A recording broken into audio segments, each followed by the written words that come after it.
Hare Krishna. We continue reading from Bhagavad Gita as it is, chapter 6, Dhyan Yoga. We are on text 7. Jitatmanaha prashantasya parmatma samahitaha shitoshna sukha dukkeshu tatha mana pamanayoho. Translation and purport by His Divine Grace, A.C. Bhaktivedanta Swami Srila Prabhupada. For one who has conquered the mind, the supersoul is already reached, for he has attained tranquility. To such a man, happiness and distress, heat and cold, honor and dishonor are all the same. Krishna in this section has been speaking to Arjuna to control the mind and senses. And he's telling him, if you don't control the mind will degrade you. It will become your enemy. But if you control your mind, it's your greatest friend and it will lead you to liberation. And so Krishna is telling that for one who has conquered the mind, the super soul is already reached. The Paramat means liberation. So with the mind, it's a tool for us. It's a tool, depends on how do we use it.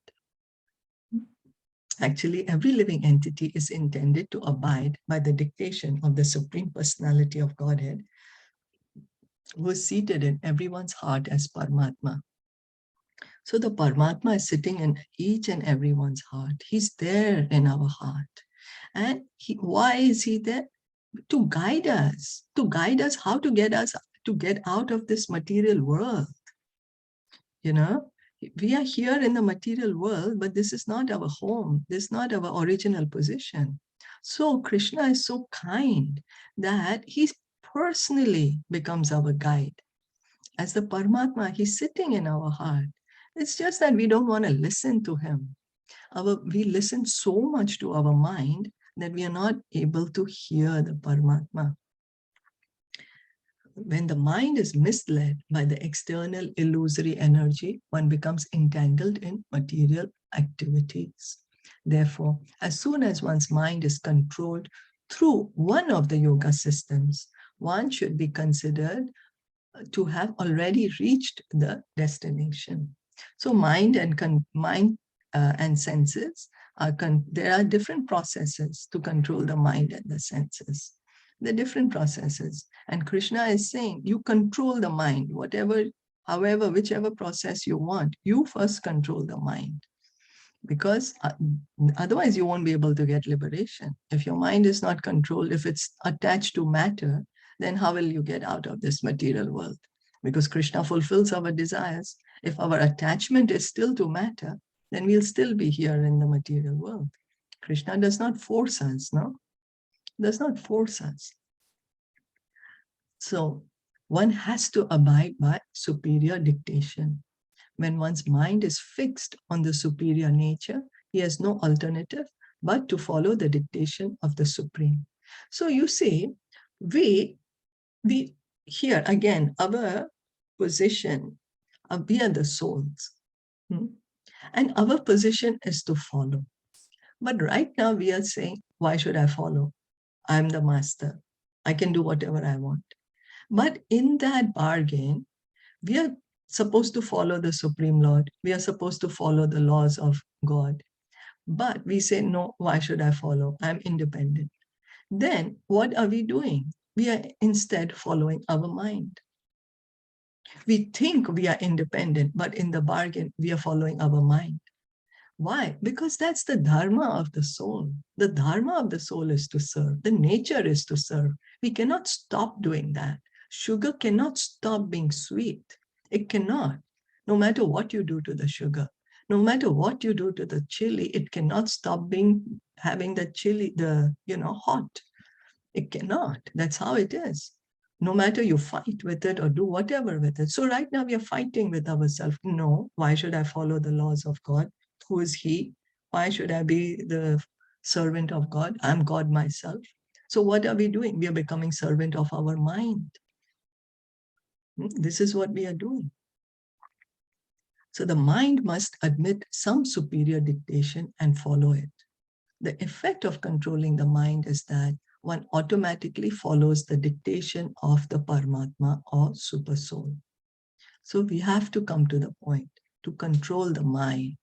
And when we control the mind, then we will be able to hear the Paramatma and we will be able to follow what he's telling us to do. Because this transcendental position is at once achieved by one who is in Krishna consciousness, the devotee of the Lord is unaffected by the dualities of material existence, namely distress and happiness, cold and heat, etc. This state is practical samadhi or absorption in the Supreme. So the pure devotee, a pure devotee, is already Krishna conscious.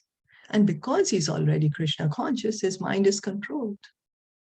His mind is not attached to matter anymore. His mind is now attached to the Supreme Lord. Just by following the regulative principles of Krishna consciousness. And his mind is absorbed in Supreme, and that is samadhi. That is samadhi. That is what is required. Always thinking of Krishna, always remembering Krishna, always absorbed in consciousness of Krishna. That is our original position. And by doing that, then the pure devotee, we always said, Krishna says pure devotional service begins from the liberated platform. Means the soul is already liberated. He's understood he's not the body, he's the soul, part and parcel of the Lord. And he's proceeding towards his Krishna consciousness to revive his original position. Such a pure devotee is not affected by the material world, by the dualities, the heat, cold, happiness, distress. It's not affected by it. It's already on the liberated platform. Any questions or comments?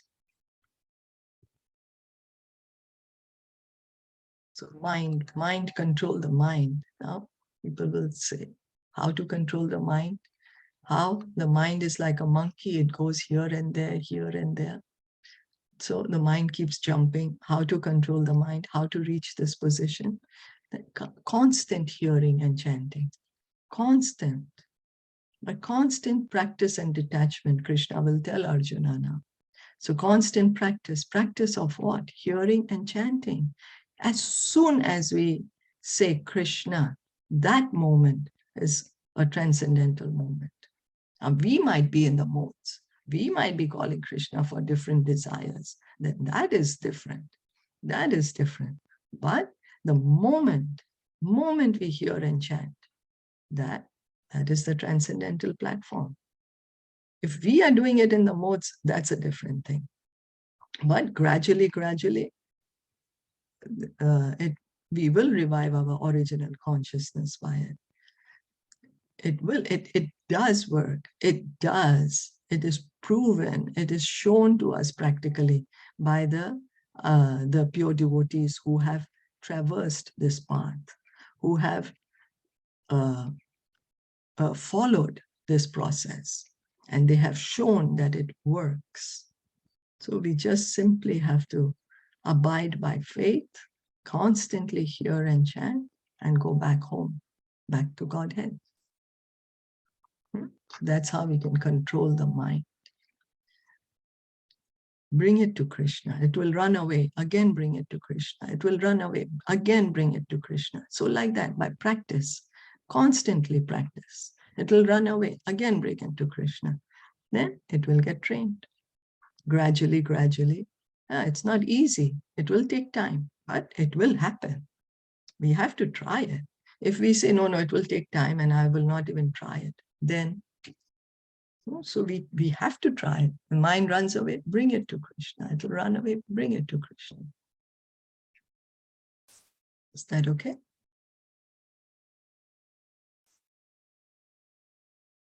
Any comments or any questions?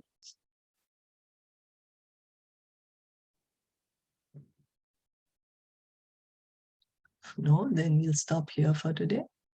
Srimad Bhagavad Gita6, Shilpa Prabhupada ki jai, Gaur Bhakta Vrinda ki jai. Hare Krishna. Thank you so much for listening and enjoying it.